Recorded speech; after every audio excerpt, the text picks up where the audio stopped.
Hi! Hi, this is Lissa. And I'm Taiza. And we're here today in class number 5. The Field of Possibilities. Yay!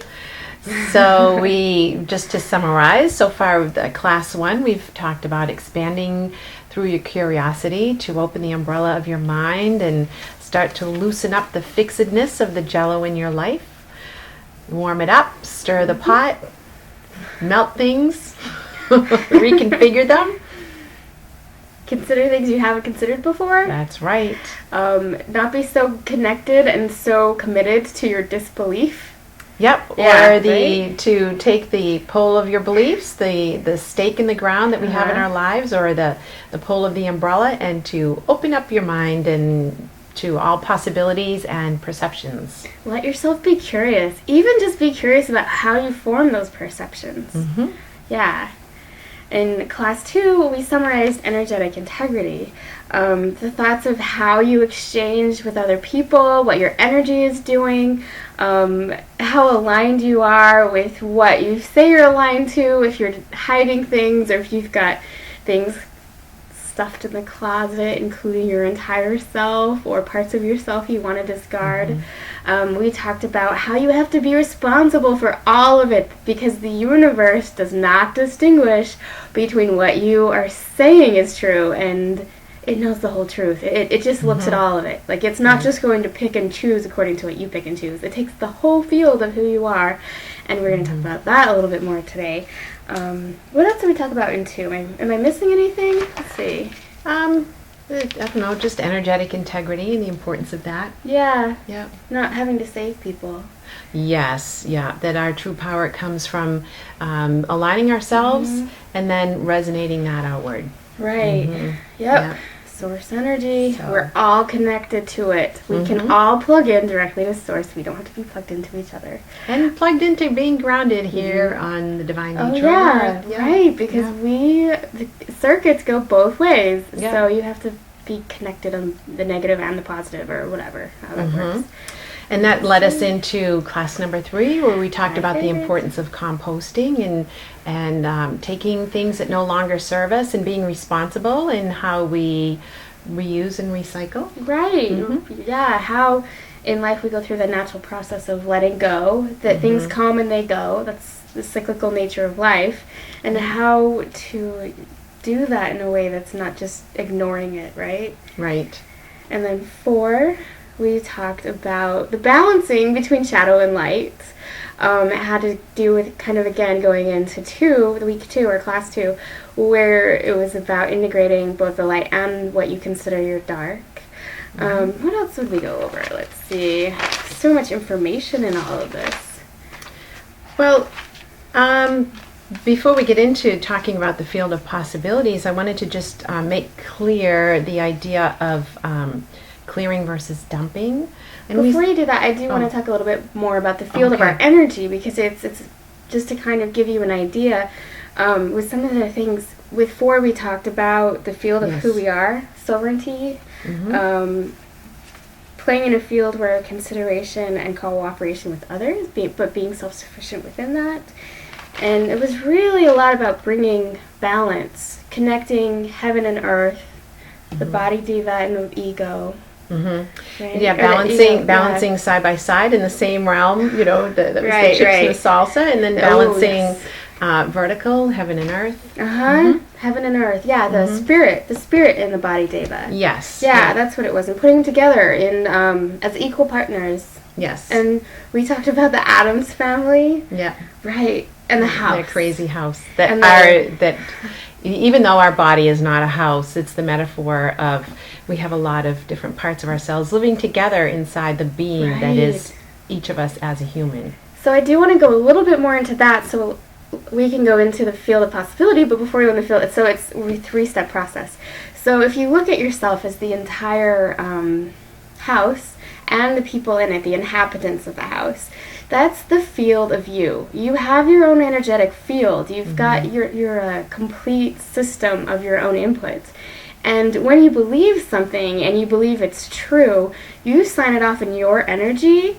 So that when you come against that and you're pushing against it, something that's often called resistance, when you get in your own way and you can't figure out why, and it seems to you like what you're experiencing is absolutely true and you don't understand why other people aren't experiencing it, it's because everything you create, beliefs, fears, doubts, ecstasy, all of those things, you create with your own field. You're creating that with you.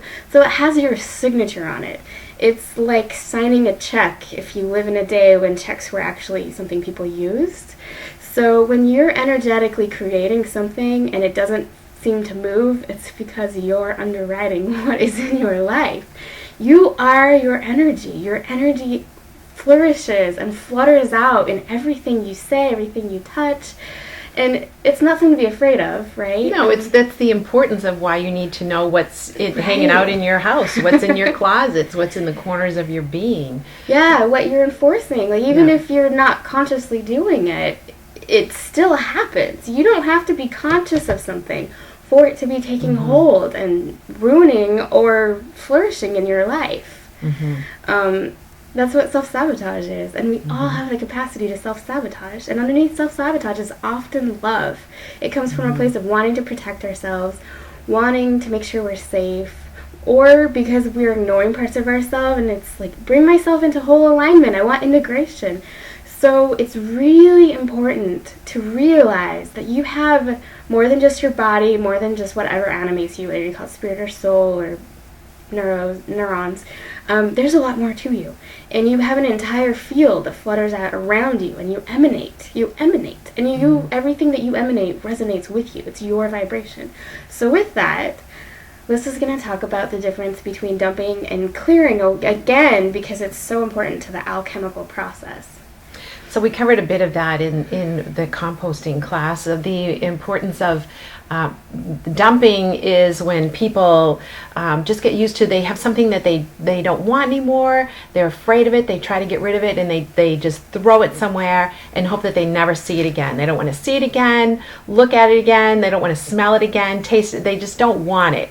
And so they feel like they can dump it and it's gone, out of sight, out of mind. But it doesn't actually go away, energetically speaking. So the idea of recycling or composting there has an intentionality to it, where perhaps you can make good use of it for yourself, you can reuse it in some way, or you can help it to break down so that it becomes new usable matter for yourself. So it's really important to understand that recycling and composting is an important part of the process that we use at an emotional level, at a mental level, for the different things happening in our life, the different grounds of being that we walk through in our daily dramas. Or not.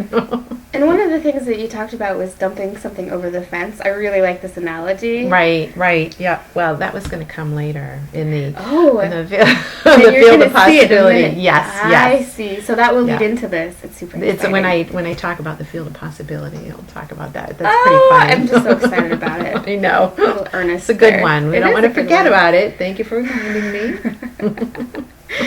Yeah, spoiler alert. No, that was more of a lead-in. Yeah. So, actually, we're now looking at the introduction to the field of possibility. All right. So the field of possibility, the Akashic field of possibility, is something that Taiza and I kind of wandered into. So yeah, we were trying to get into the Akashic records because I was very discontent with some things in my life. We had some big questions about some big stuff that we wanted to get figured out, and we ended up with a new prayer. A new prayer, yeah. That brought us, we both got into this field like, all right, where are we? Yeah, so Lissa was going to do a channeling for me, and we ended up in a strange place, and I saw it as a field with a couple trees. It was like a big meadow. It was very beautiful. And then what did you see? Well, I got nervous, like, where am I? This isn't the library. And my guides hurried up and moved in a wall and some chairs. And and then I relaxed into the experience, and we could say, yeah, this is just a big, wide open field. And we realized that it's what we call the field of possibility. And it's more than just I keep getting the message to face forward, to look forward, and it's, there's a lot of people right now. There's looking back in time to bring forward, things like Avalon or I don't know, different ancient cultures, the ancient wisdom cultures, and there's a lot of great wisdom there, but it's important to keep in mind that a lot of these original ideas have been matured through the experiences of the past few millennia. Even though a lot of it has been painful and difficult, we've all learned greater skills and talents and understandings for having gone through them. And so now here we are in this present moment. There's a lot of reworking that's being done in society and in humanity, and the idea of looking forward, of taking what's good from the past and looking forward and repurposing it in new ways that take into account the different things that we've gone through, the hardships or whatever, and if you've gotten used to going through hardships, maybe you haven't, maybe the idea of embracing hardships is new to you, there's always something to learn from that. And so it's taking the wisdom of these difficult situations that humanity has lived through, medieval times, the Inquisition, burning witches, fun things like that, and bringing through that wisdom into a new mature state, as we as humanity is ascending along with our energies are raising up and learning how to use that energy in a new way.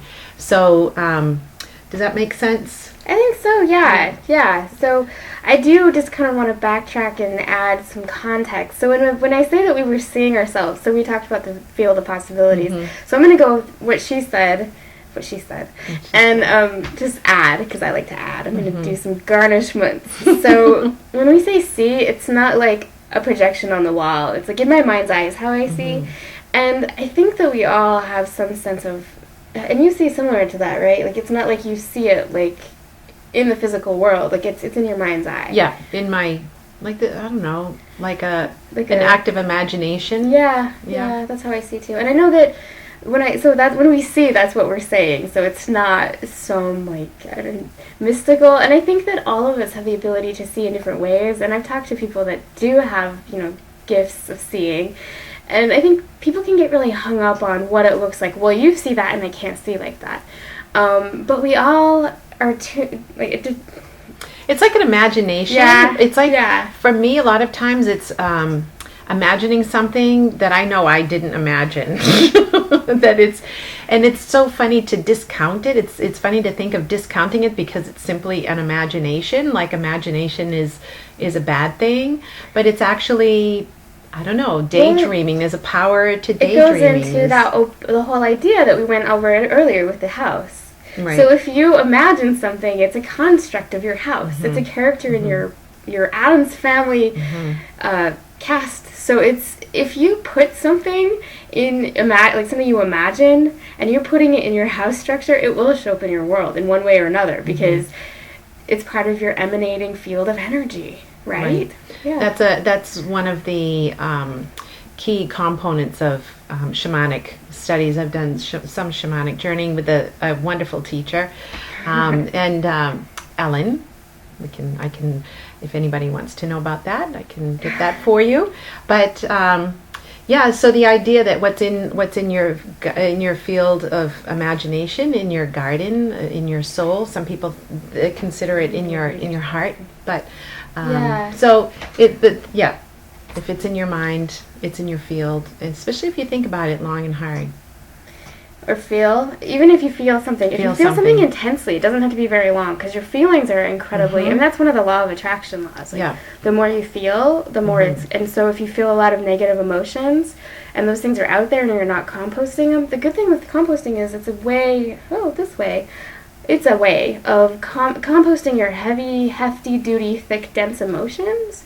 Is a way of actually creating fertility for your own creative garden. So if you feel like you've suffered a bunch of trauma, I know Lissa just mentioned about going through hard times, and some people that have gone through really hard times continue to vibrate at that low vibration, and bless everyone's hearts, they're trying so hard to raise their vibration, and the trauma just keeps getting in the way. So then they hate the trauma, and they discount the trauma, and then they're hating on their trauma, which just makes it vibrate even lower.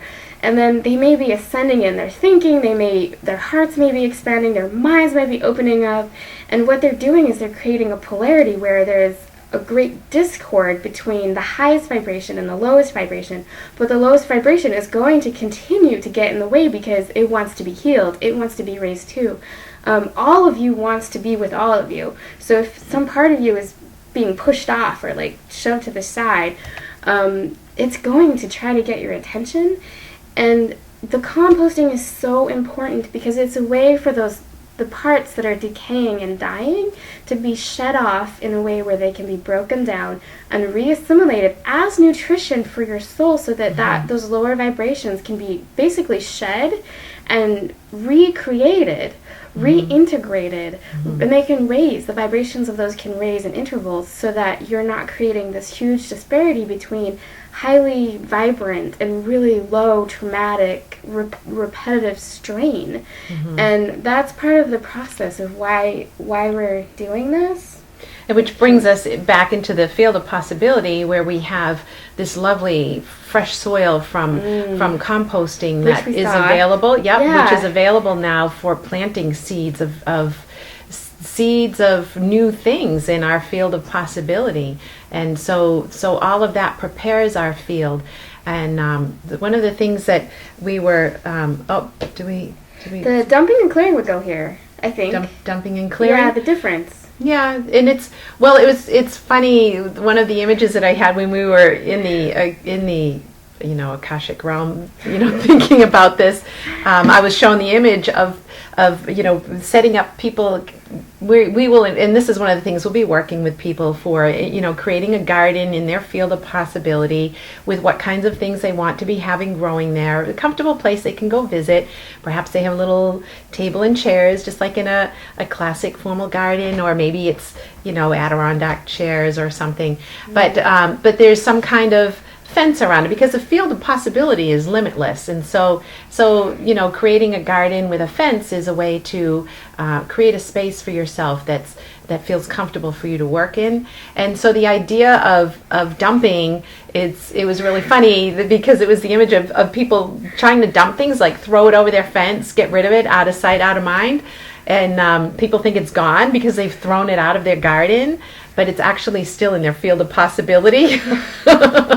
It's kind of like a junkyard piling up behind their visible garden. And so it's the idea, bringing back again the idea of the importance of composting and recycling, and being intentional about how we deal with the things that no longer serve us, that we no longer want, we're just tired of. You know what, I'm really done with this story. I'd like to create a new story, tear up the old script and write a new one. It's really important to do it with a sense of intention, rather than just thinking you can throw it out of the boundary, out of the boundary of your garden, because it's still in your field of possibility. So that's pretty much what we had to say about that one, wasn't it? Yeah, I was just thinking you look really illuminated. I was trying to move the camera just a tad. You can't control the sunlight. I know, this is my Nordic look with my white hair, so you're brilliant. I'm so brilliant. So we still have to this one. But yeah, the idea that you can cut things out and just discard them without, And then there's the greater storyline of all of humanity is moving into old systems are breaking down, they're crumbling, and we're all invited to participate in writing new rules for our behavior, of how we show up and how we create in the world. And that with every new that this requires responsibility, that the important thing that we can remember for each of ourselves is that new center of being, of having responsibility for what we create, for what we no longer want, and just being intentional and responsible. And as we gain gain traction in that, as we gain muscle in learning how to do this, that we gain new freedoms in what we are allowed to do. You know, I mean, not allowed, not like somebody dings you on the head with a magic wand and lets you do it, but that we just become more confident in the things that we create, in the things that we move forward with. And then as we learn new freedoms, we gain new responsibilities. So it's moving forward in a whole new way that's very intentional and empowered. This is a new empowerment from the inside of ourselves. Right. Grounded in our sovereign self. So do you think I explained that well enough? Do you Yeah, have anything to add? I would like to add. Yes. Because I love your theoreticals. I think that you do a great job kind of doing a topographical, like a eagle eye view or like a hawk eye view. A hawk eye view. And then I can hear like I do my cynical Addams Family member that says, what is she talking about? I need Let me That's hear. abstraction. I need concrete. Yes. I need something concrete. Let me have some concrete. Yeah. What is, do I believe this? Is this working with my pole of belief? Like, I'm putting my anchor in. Does this work? So I do want to talk a little bit. The idea of possibility, the field of possibilities, and that's our name for it. I don't think it really has a specific, there's only one right name.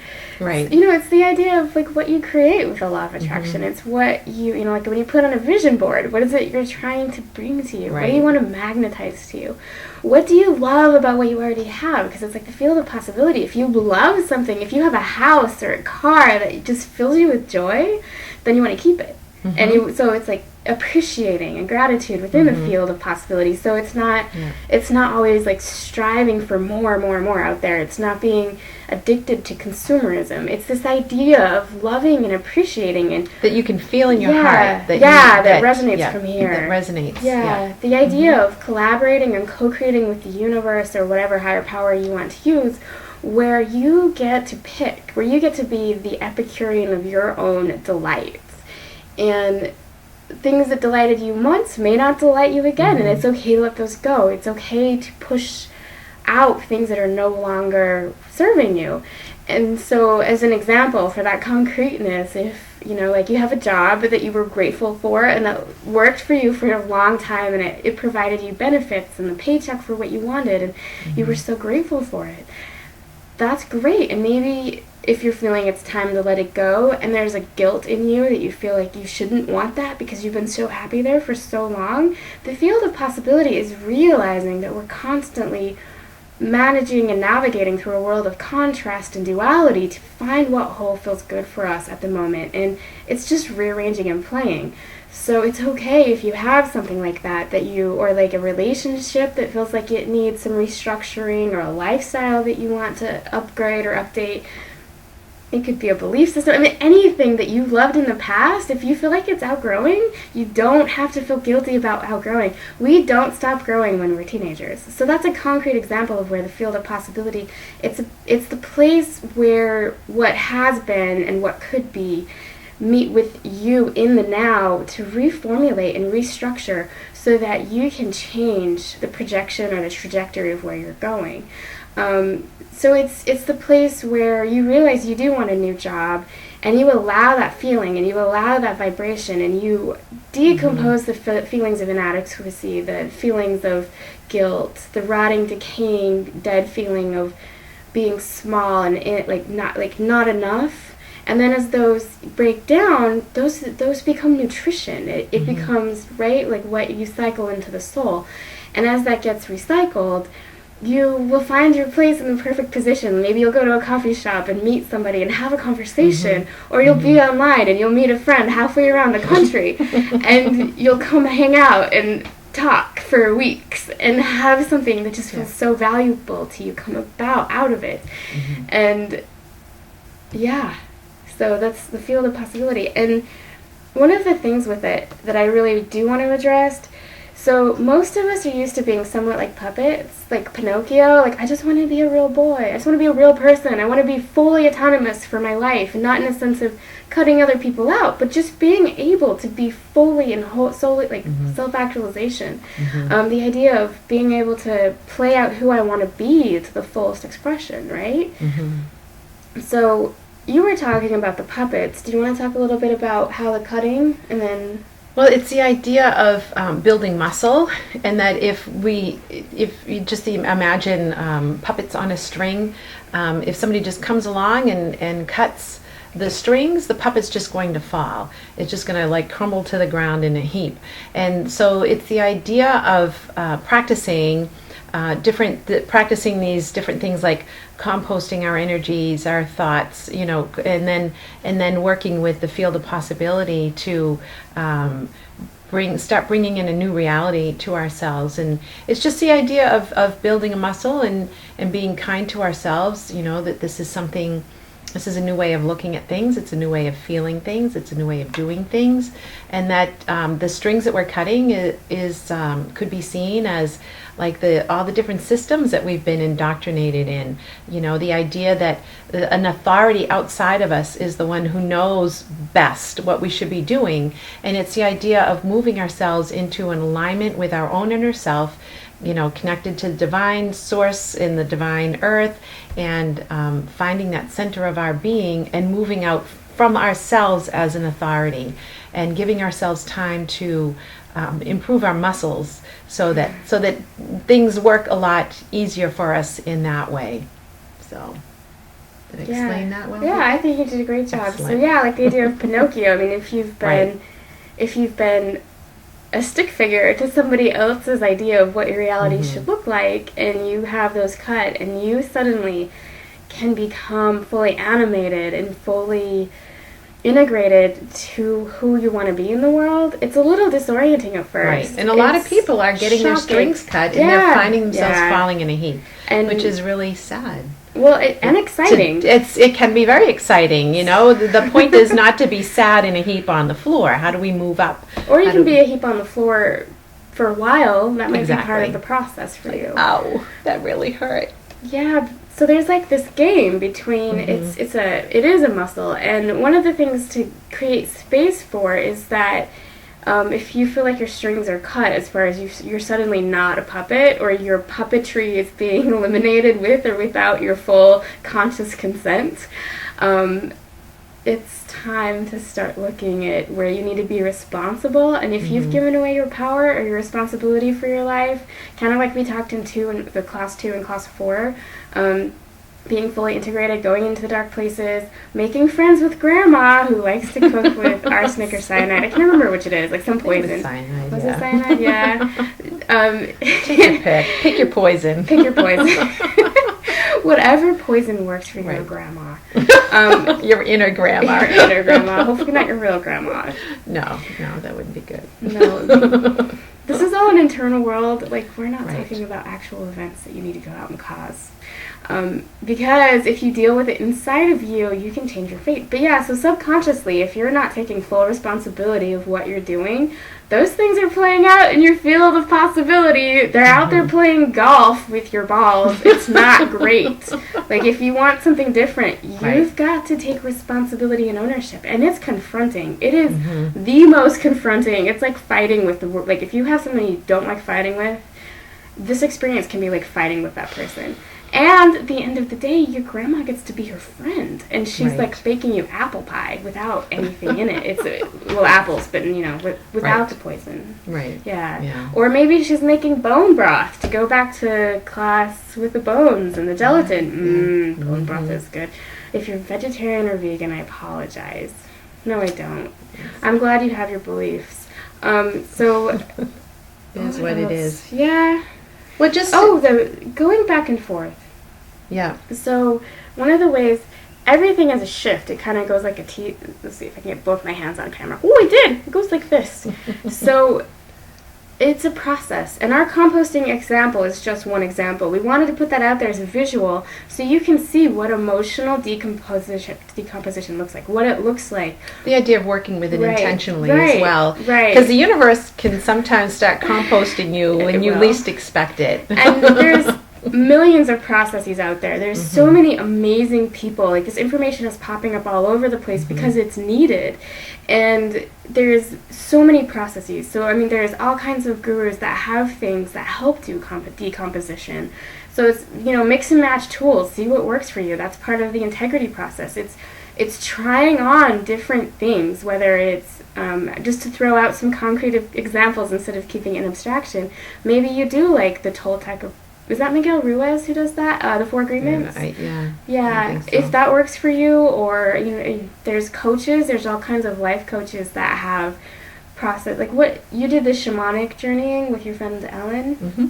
And I have done some amazing transmutation work with my friend Jessica, and it's helped me get to some of those really dark, vile places in myself. So being able to hold space for all of me. It wasn't an overnight process, and it's been years in the making.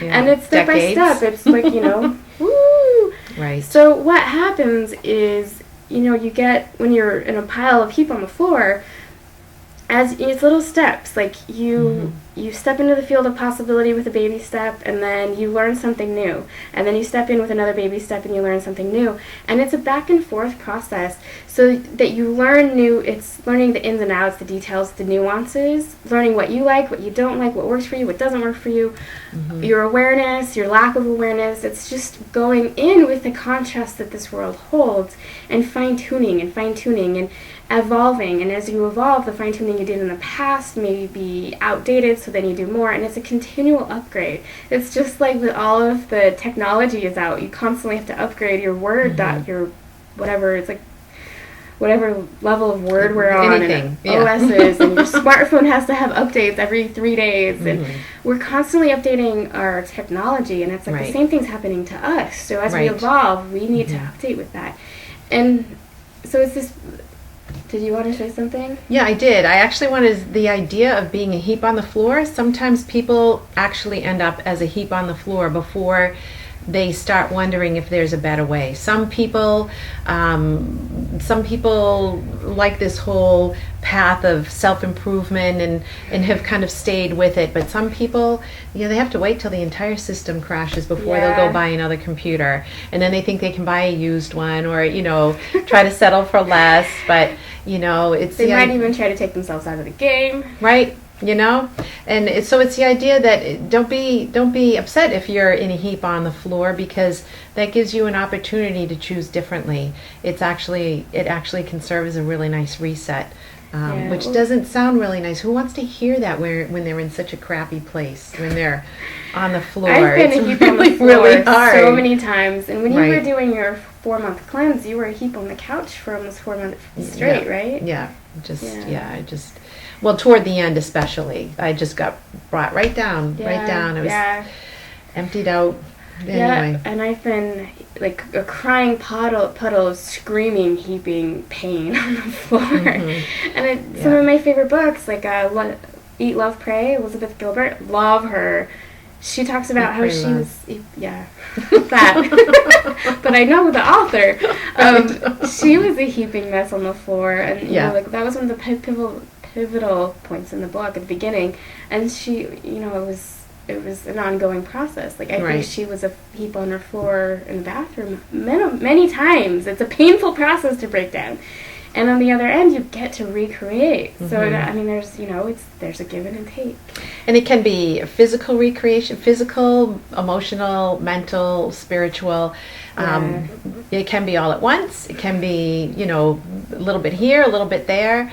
But that's it. Once you know the rules of the game, once you start figuring out the rules of the game and how to work with it, it makes it a lot easier to go through this breakdown and transmutation, and like we talked about in our composting class, and which brings us back to, then you get to enter the field of possibility. We're always in the field of possibility. It's not like you can't be in the field of possibility while you're in the midst of that. It's an important part of the field of possibility. It's the idea of looking forward, and when you have a desire, and sometimes it's not always clear what you're being cleaned up for. Right. That's where the law of allowing comes in. With the law of attraction is, your brain is never going to access as much information as the universe. I don't know what's going on. What is happening here? The greatest supercomputer we could ever build will never compete with the knowledge of the universe. Right. So some of the very things you may hate the most and revile the most and cause you to crumble on the floor like a broken puppet, maybe the very things the universe is using, the keys the universe is using to unlock you not just the universe, but your own greater self. Oh yeah, that too, the idea. Right? Yeah. That our soul is just a piece of us here on earth, and that we're connected to our own greater spirit, because not all of us comes down all at one time, and that has the plan. It remembers what we wanted to be doing here, because we get down here, we get caught up with all kinds of different things, all kinds of dramas and fun things like ice cream and chocolate. And we forget. And so our own greater self, it's not just this crazy ass universe just dumping stuff on us, right? It's our own greater self saying, oh yeah, all right. And so now we're at the stage where she really wanted to do this. So let's just, okay, game on. Let's just move this one forward. She's been hanging out, waiting long enough. Let's just do it. We keep sending her signals. She's not paying attention. She's not picking up the phone. She's letting it snooze. So let's just bring Grandma's it. An overload. Let's just bring it. And it's us. We said, yeah. It's not just the universe. It's not God. God's not up there like playing those games like, let's see what we'll do to this one. You're making me uncomfortable. This is outside of my umbrella. Oh, no. Oh, wow. Is it true? Is it not true? I'm going to have to sit on this. Some part of me might need to die. Oh, shit. There might be more sacred composting in my future. Breathe into it. It's fun. It's fun. Just think about all the beautiful black soil to be making. So, I don't know. That's like an introduction to the field of possibility. It's kind of a tease. There is one other thing I feel like I need to keep bringing up, and I keep forgetting. But yeah, so as you're experimenting, one thing, like, this isn't a free-for-all. Like, it is a free-for-all, but it's a free-for-all with integrity as well. That's why why we're doing this class, that whole idea of energetic integrity. So one thing you're doing, and then you might do an experiment, and it may blow up, and you might be like, whoa, that was huge. And then you realize activities or ways of being, things you've done that are so outmoded, and they might even disgust you or make you a little bit repulsed. Like, I was doing that? Oh my God, I didn't even know. I didn't even pay attention. And it's an opportunity for something new, and that's why embracing the shadow is so powerful, because you don't have to be like, oh, that's disgusting, I can't look at that, I'm going to pretend it doesn't work, I'm going to put that in the closet, inadequacy, and just move forward. The idea is that you can look at it and not get attached to it. You can be attached in learning, but you don't have to like keep running that same program. You can decompose it. And then you can recalibrate your responsibility, because if you're playing a big game, you have to be responsible for it. The days of other people assuming your whatever is over. We're all now being called to be in integrity with ourselves. It's even beyond karma. This is a point of creation and being responsible for your creation, and not like your creation can get out. I'm not saying that like if you write a book and then you're responsible for how, but I'm talking about your energy field, being responsible for your field of possibility and what comes out of that, and recalibrating when you see something, integrating it into your integrity, like being energetically aware of what's going on, maintaining good house maintenance with that Addams Family cast of characters in your own spooky house, your fuses, like keeping things wired, good map maintenance. I'm just going on. I know. Well, I think one of the things we haven't mentioned yet is, and this might be a good time to bring it up, the idea that a lot of us, most of us, all of society has been trained to think that there are certain places where we can dump our energies, like give it to God, give it to Jesus, pray to the saints to have things taken away from us. They'll, to carry our pains and our problems for us, and that we can also beg them and plead them and beseech them for mercies and blessings to come our way. And so this whole method is a way of helping each of us individually. And just that system's breaking down too, just to let you know. So it's an opportunity for each of us to learn how to handle our own composting, that there's nobody out there that's going to take our stuff away from us anymore, that how do we deal with our own energy that no longer serves us, and then how do we connect and bring in our own blessings. Right, because that's the big thing here. Is it? On the table. Small thing. The integration of the physical with the spirit. So that veil of secrecy is like going away. And if this is blowing your mind, like if you're having a hard time with that umbrella opening, it's okay. And if this doesn't speak to you at all, that's perfect. You're not who we're trying to reach. If this speaks to you, you're who we're trying to reach. And we want you to have this information. And I get that not all the information that's disseminated out there is for everyone. Not everyone's going to get on everyone else's rides. And that's okay. That's part of allowing. And on top of that, which is what she was saying, the idea of the body deva, to go back to class 2 and class 4 with the ego being so big and the spirit ignoring the physical and the physical being a standoff with the spiritual, all of this is like, that's part of the soul veil, which is a whole other class that we're not going to do right now. And it may not even be true for you because you get to choose what you believe in, but possibilities. Anyhow, this realignment with the soul and the body makes it so that you can do instant manifestation a lot quicker. And so you can create whole worlds within worlds. And if you don't know what I'm talking about, it's because our culture and our minds have been so trained in a specific way. We think the way that we think is how humans have always thought. But we've made so many evolutions in our own thinking. And even the way that our ego's focus has completely changed since, prehistoric times, because we've just kind of gone like this. You get a hand movement. So it's like a wedding cake. Like it's layer on top of layer on top of layer on top of layer, and it's all coming tumbling down. It's a lot of the wiring that has held things in places is being pulled.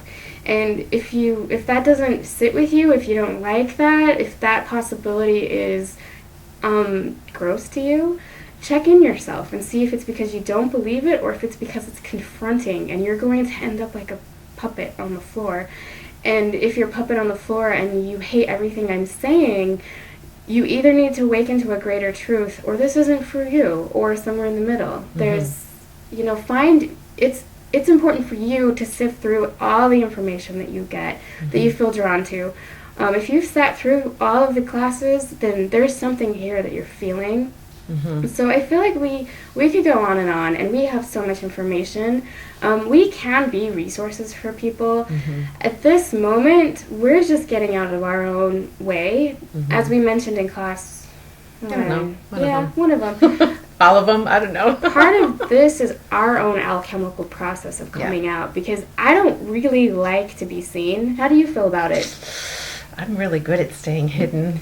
Cloistered, hiding in the closet. Best. I've been incognito for a long time. Best disguise ever.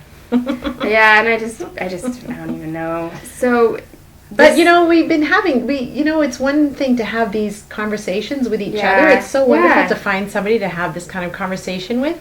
And now we'd like to open this conversation up to a greater audience of people who might also be interested in playing in these fields of possibility with us as things are changing and moving into a new way of being. And we don't know everything, but we love the idea of exploring new ways of doing things, what's valid from days of old, and bring it forward. What does that look like now? What are some new ways to use these different things? So that's the kind of thing we're excited about, and we'd like to make an invitation to any of you who have stayed through all of these videos.